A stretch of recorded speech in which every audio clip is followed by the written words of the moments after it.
여러분이 매일 쓰는 최첨단 기술, 그 안에는요, 눈에 보이지 않는 완벽한 세계가 숨어 있어요. 네, 바로 원자수 중에서 아주 질서정연하게 쌓아 올린 그런 구조물이죠. 오늘 살펴볼 내용은 바로 이 미시 세계의 건축 기술에 대한 이야기입니다. 자, 한번 생각해 보세요. 이 조그만 컴퓨터 칩 안에 대체 어떻게 수십억 개나 되는 부품들을 단 하나의 오차도 없이 완벽하게 만들어 넣을 수 있는 걸까요? 정말 신기하지 않나요? 오늘 바로 이 놀라운 질문에 대한 답을 한번 찾아가 보려고 합니다. 네, 그래서 오늘은요, 먼저 원자 단위 건축술이 뭔지 알아보고, 그 다음에 완벽한 쌓기 기술, 그리고 원자들이 충돌할 때 생기는 문제들, 또 엔지니어의 지도는 무엇인지, 마지막으로 이 불가능을 구축해내는 과정까지 이 순서대로 한번 쭉 따라가 보겠습니다.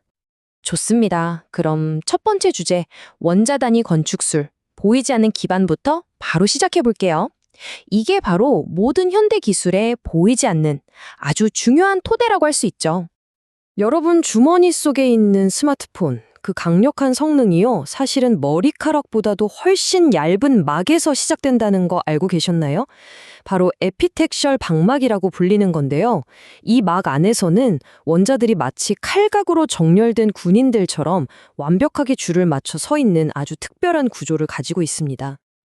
아니, 대체 이렇게 완벽한 층을 어떻게 만드는 걸까요? 여기서 아주 중요한 핵심 개념, 바로 에피택시가 등장합니다. 에피택시라는 말이 좀 어려워 보이지만 원리는 생각보다 간단해요. 뭐냐면 이미 완벽하게 정돈된 결정판이 있잖아요. 그걸 밑그림 삼아서 그 위에 새로운 원자들을 한 층 한 층 가지런히 쌓아 올리는 거예요. 마치 기존의 질서를 그대로 복사 붙여넣기 하는 것처럼 말이죠. 이렇게 해서 아주 거대한 하나의 완벽한 결정 구조를 만들어내는 겁니다. 이 그림을 보시면 바로 이해가 되실 거예요. 에피택시는요, 정말 레고 놀이랑 똑같다고 생각하시면 돼요.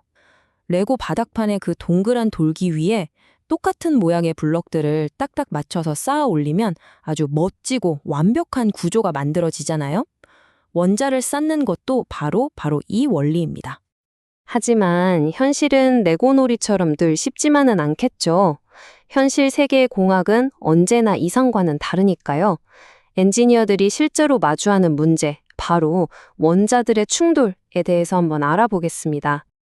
자, 다시 레고를 한번 생각해 볼게요. 만약에 우리가 쌓으려는 블럭이랑 바닥판의 돌기 간격이 서로 안 맞으면 어떻게 될까요?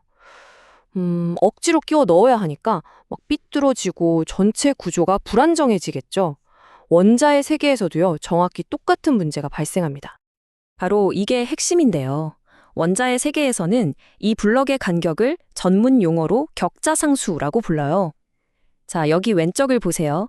쌓으려는 원자층이랑 바닥판에 이 격자상수가 완벽하게 딱 맞으면 변형이 하나도 없는 이상적인 결정이 만들어져요. 하지만 오른쪽처럼 현실에서는 이 간격이 다른 경우가 대부분이거든요. 그럼 어떻게 될까요? 억지로 끼워 맞추게 되고 결국 구조 전체가 뒤틀리면서 결함이 생기는 거죠. 이게 전자소자의 성능을 아주 치명적으로 떨어뜨립니다. 와, 이 현미경 사진이 그 결과를 정말 적나라하게 보여주네요. 원자 크기가 서로 안 맞아서 억지로 결합하니까 이렇게 구조가 뒤틀린 거 보이시죠? 저기 금이 쫙 간 것처럼 보이는 선들, 저게 바로 부정합 전위라고 부르는 결합 네트워크입니다. 말 그대로 원자 세계에 생긴 지진 단층 같은 거라고 생각하시면 돼요. 그리고 이 부정합 전위는 그냥 보기 휴한 선에서 그치는 게 아닙니다. 이건 원자 구조의 기초 공사가 잘못돼서 생긴 균열이나 마찬가지예요. 그래서 전자가 제대로 흐르지 못하게 막고 쓸데없는 열을 만들어서 결국 우리가 애써 만든 반도체 칩이나 레이저의 성능을 완전히 망가뜨리는 주범이 되는 거죠. 그렇다면 엔지니어들은 이 심각한 문제를 과연 어떻게 해결할까요? 그들은 아주 영리한 전략을 쓰는데요. 바로 일종의 지도를 사용합니다. 그쵸, 이 부정합전이라는 재앙을 피하려면 애초에 레고 블록이랑 바닥판의 크기가 딱 맞는 재료를 골라야겠죠. 바로 이걸 위해서 엔지니어들은 마치 보물지도처럼 수많은 재료들의 원자 구조 정보가 담긴 데이터를 샅샅이 뒤지는 겁니다. 지금 보시는 이 표가 바로 그 지도의 일부라고 할 수 있어요. 자, 여기 한번 볼까요? 실리콘 SI의 격자 상수는 5.431 옹스트롬이고요. 갈륨 비소 GAS는 5.653. 숫자가 좀 차이가 나죠? 이런 식으로 엔지니어들은 수많은 데이터를 비교하면서 격자 상수가 거의 똑같은 그야말로 완벽한 짝꿍을 찾아내는 겁니다. 관련된 자료에서도 이 점을 아주 명확하게 짚어주고 있어요. 에피텍셜 성장에는 격자 상수의 좋은 일치가 요구된다. 이게 바로 이 분야의 제1원칙, 황금률이라고 할 수 있는 거죠. 자, 이렇게 완벽한 짝을 찾았어요. 그럼 이제 실제로 쌓아 올려야겠죠? 지금부터는 이 원자 수준의 정밀 건축을 가능하게 해주는 정말 경이로운 도구들을 한번 만나보겠습니다. 생각해보세요. 원자 하나하나를 다루려면요. 우리가 사는 이런 보통 환경에선 절대 불가능해요. 아주 작은 공기 분자 하나라도 있으면 방해가 되거든요. 그래서 거의 우주와 같은 아무런 방해물도 없는 초고진공 상태가 필요합니다.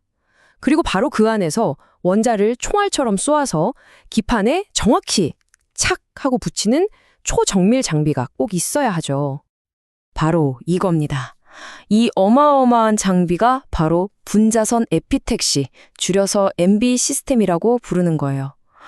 와, 보기만 해도 정말 복잡하게 생겼죠? 이 기계가 바로 원자 단위 건축을 현실로 만들어주는 현대 공학 기술의 결정체라고 할 수 있습니다. 이 안에서 원자들이 한 층 또 한 층 완벽한 질서를 지키면서 차곡차곡 쌓여 올라가는 거죠. 10의 14제곱. 이 숫자가 대체 뭘 의미할까요? 이 MB 시스템 안에서는요, 단 1초 동안 우리 손톱만한 작은 면적에 무려 100조 개의 원자들이 날아와서 자기 자리를 정확하게 찾아간다는 뜻입니다. 와, 정말 상상조차 하기 힘든 엄청난 속도와 정밀함이죠.